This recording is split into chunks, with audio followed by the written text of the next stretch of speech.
बड़ा सवाल यह है कि ईरान पर अमेरिका ने हमला तो किया, लेकिन ईरान को ज्यादा नुकसान नहीं हुआ। मतलब 12 दिन की लड़ाई के बाद भी इजराइल और अमेरिका ईरान के परमाणु ठिकाने को कोई खास नुकसान नहीं पहुंचा पाए। लेकिन एक बड़ा सवाल हर किसी को परेशान कर रहा है, ध्यान से देखिएगा। वो सवाल है कि आखिर ईरान के 400 किलो यूरेनियम का हुआ क्या, कहां गया वो? ये इतना यूरेनियम है जिससे 10 परमाणु बम तो बनाए जा सकते हैं, यानी 10 बम के बराबर यूरेनियम का पता नहीं चल पा रहा है। तो क्या ईरान के पास 10 परमाणु बम बनाने का कच्चा माल सुरक्षित है, महफूज है? यहां तक कि अमेरिका और इजराइल को भी पुख्ता तौर पर कोई जानकारी नहीं है कि इस वक्त खमने का यूरेनियम भंडार किस लोकेशन पर है। जब अमेरिका ने इतने ताकतवर बम गिराए तो फिर ईरान यूरेनियम को बचाने में कामयाब कैसे हो गया? इन सवालों का जवाब देती हमारी ये रिपोर्ट देखिए।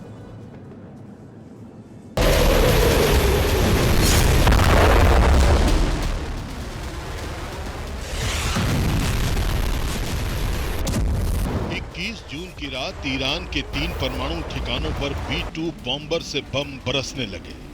तब इन हाहाकारी तस्वीरों को देखकर दुनिया ने यकीन कर लिया कि ईरान का न्यूक्लियर खेल खत्म हो चुका है। लेकिन जब ट्रंप के दावे का एक्सरे हुआ तो हैरान करने वाले तथ्य सामने आए। अब ये जानकारी सामने आ रही है कि फोर्दो न्यूक्लियर साइट के 400 किलो यूरेनियम किसी सीक्रेट लोकेशन पर सुरक्षित है। सवाल है कि क्या हमले से पहले ही ईरान फोर्दो से 400 किलो यूरेनियम लेकर निकल चुका था?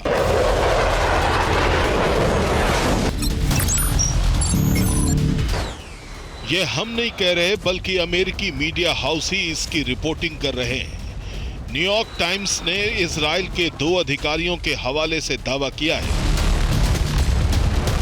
ईरान ने 60% शुद्धता तक समृद्ध 400 किलो यूरेनियम हटा दिया और इसे कई ट्रकों में भरकर ले गए। वहीं CNN का दावा है कि चूंकि ट्रंप ने ईरान पर हमले का निर्णय देरी से लिया, इसलिए ईरान को फोर्दो से यूरेनियम निकालने का पूरा मौका मिल गया।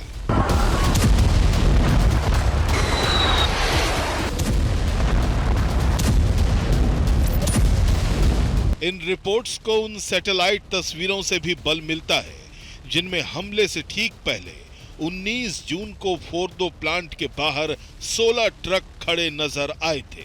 अभी से इस बात के कयास लगाए जा रहे थे कि टारगेट लॉक होने से पहले ही खामनेई खेल कर गए।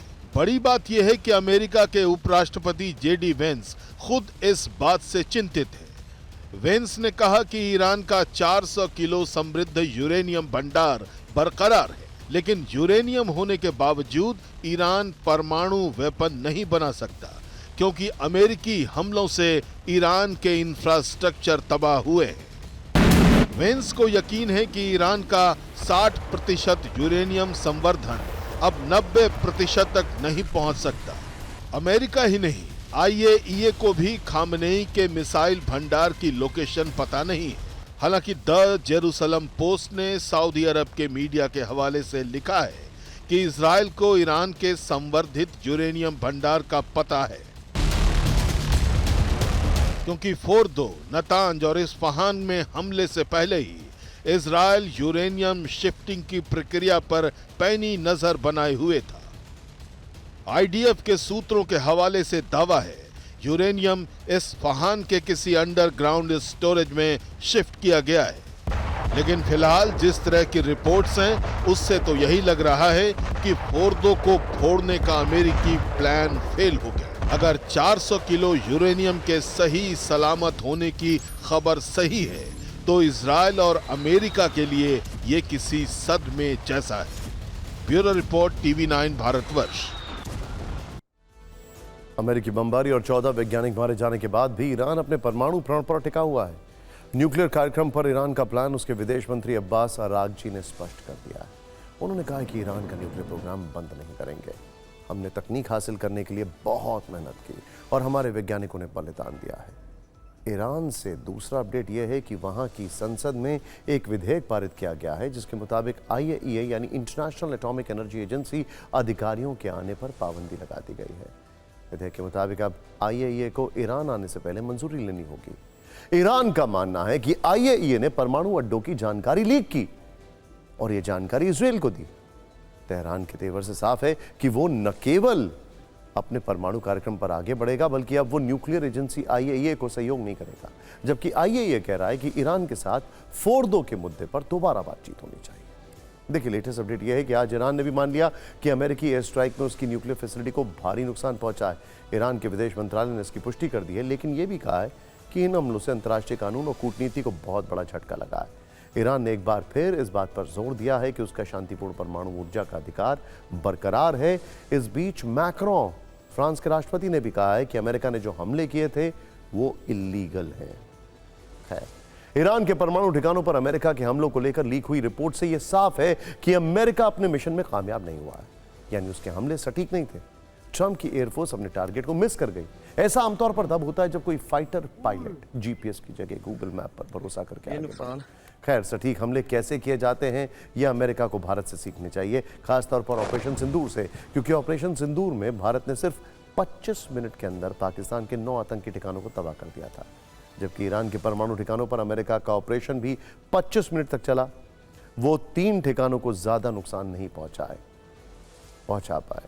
भारत के सटीक हमलों के सबूत पूरी दुनिया ने देखे। सैटेलाइट इमेज से लेकर मलबे के ढेर में बदले आतंकी अड्डों की तस्वीरें दुनिया के कोने कोने तक पहुंची, लेकिन अमेरिका सबूत के नाम पर सिर्फ बयानबाजी कर रहा है, जिसमें यह साफ है कि उसने ईरान के 3 परमाणु ठिकानों को तबाह करने के लिए जो घातक B-2 बॉम्बर भेजे थे, उनका मिशन इम्पॉसिबल ही रह गया। यानी भारत का ऑपरेशन सिंदूर ही अब पूरी दुनिया के लिए कामयाब मिशन की एक केस स्टडी है। ईरान पर B-2 बॉम्बर से गिराए गए सभी बमों का वही हाल हुआ है जो ट्रंप की जुबानी मिसाइल का होता है। काफी तेज से लॉन्च होती हैं, लेकिन शोर ज्यादा और चोट कम। इसीलिए भारत के ऑपरेशन सिंदूर से अमेरिका को सीखने की जरूरत है। 7 मई की रात भारत ने इंटरनेशनल बॉर्डर से करीब 100 किलोमीटर दूर बहावलपुर में जैश ए मोहम्मद के हेडक्वार्टर मरकज सुबहान अल्लाह पर सटीक हमला बोला और उसे तबाह कर दिया। इस हमले में आतंकी मसूद अजहर का पूरा खानदान मारा गया और अगली सुबह पूरी दुनिया ने भारत की ताकत का सबूत देखा। लेकिन ईरान के जिस फोर्दो न्यूक्लियर प्लांट पर अमेरिका ने सबसे ज्यादा बम गिराए हैं, वहां एक भी बम के निशान नहीं दिखाई दे रहे हैं। भले ही ट्रंप फोर्दो को तबाह करने का दावा कर रहे हो, लेकिन अपने दावे को सही साबित करने के लिए उनके पास कोई सबूत नहीं है। बस कुछ नाइट विजन कैमरों से धमाकों के शॉट दिखाकर डोनाल्ड ट्रंप इस अटैक को अमेरिका के सैन्य इतिहास का सबसे बड़ा हमला बता रहे हैं। और ट्रंप ने ज्यादातर एक B-2 बॉम्बर के लिए सेल्समैन का काम किया, जिसमें मिशन से ज्यादा विमान के फीचर्स दिखाए गए हैं। एक और उदाहरण बताते हैं जिससे यह साफ हो जाएगा कि भारत का हमला कितना अचूक था और अमेरिका से कितनी बड़ी चूक हो गई। भारत ने ऑपरेशन सिंदूर के तहत इंटरनेशनल बॉर्डर से 25 किलोमीटर दूर मुरीद में लश्कर तैयबा के हेडक्वार्टर को तबाह कर दिया और LOC से 39 किलोमीटर दूर कोटली में लश्कर के बेस गुलपुर को भी निशाना बनाया। उधर अमेरिका ने ईरान के नतांज परमाणु ठिकाने पर बम गिराए और इस्फहान न्यूक्लियर फैसिलिटी पर टॉमाहॉक मिसाइल से अटैक किया, मगर नतीजा क्या हुआ? अमेरिका की मिसाइलें अपने टारगेट पर नहीं लगी। जिस नुकसान की उम्मीद वो कर रहा था वो हुआ नहीं। भारत ने 9 आतंकी ठिकानों को तबाह करके पाकिस्तान में पल रहे आतंकवाद की कमर तोड़ के रख दी और उधर अमेरिका खमनेई के जिस यूरेनियम को तबाह करने के मिशन पर निकला था, वो ईरान की जमीन के किसी कोने में अभी भी सुरक्षित है। खैर,